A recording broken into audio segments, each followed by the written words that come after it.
Hello ladies and gentlemen, I am back with a brand new video, and today we're going to be looking at Keith Lee's Series 127 basic figure.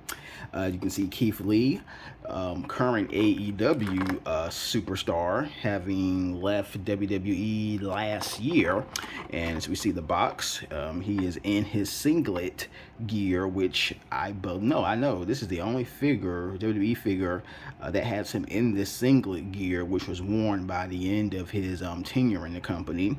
And as we look on the back of the box, we have his signature Moose Spirit Bomb, Big Bang Catastrophe. We see the other figures in this series: Rey Mysterio, Santos Escobar, Shayna Baszler, and Joaquin Wilde. And let's get into it. Let's see what this is all about.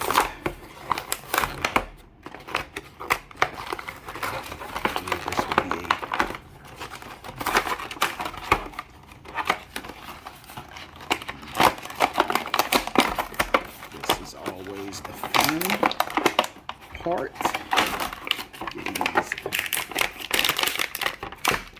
Okay, so we're going to toss that to the side, and let's see what we have here. So very good likeness.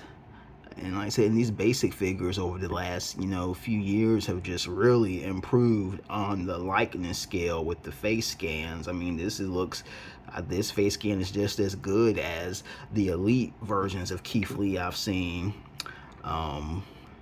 We see looks a little two-toned in the skin complexion. Looks like maybe the chest is a different shade, the torso is a different shade than the arms, but nothing that's, drawing or anything like that.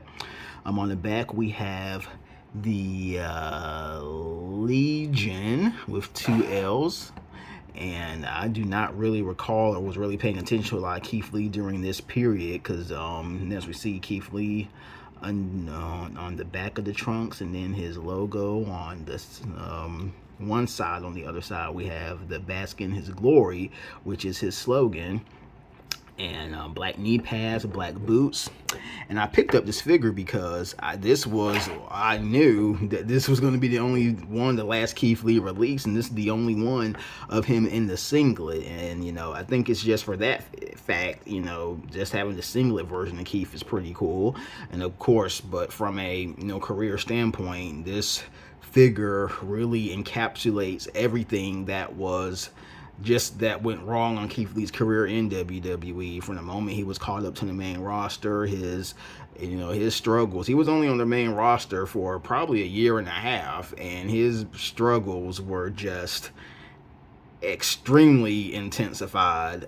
We came on the roster soon. I think his first night on the main roster, they changed his attire, changed his outfit. Then a few weeks later, maybe it was a few months later, they changed him, put him into this singlet, which he's never worn a singlet throughout his entire career in NXT or the Indies.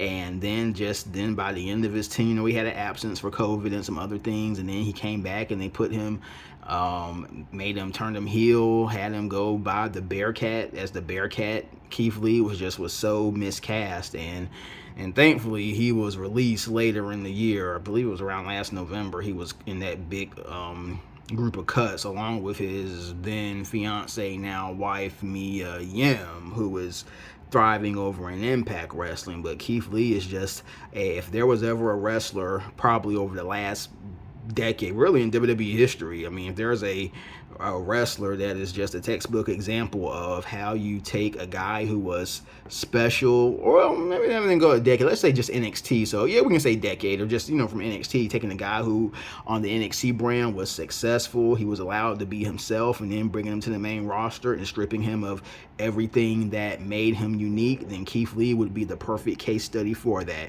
So again, this is a really cool figure. I'm trying to bring it into this lighting a little bit. I'm underneath this light, so I think this is a little better. You may can see it slightly better, but the face. But again, pretty solid figure. Feels good in my hands. And again, this is the last. I'm positive this will be the last Keith Lee figure that we see in WWE. So anyways, good figure. Hope you've enjoyed this video. Like, comment, subscribe, and I will talk to you again after a while.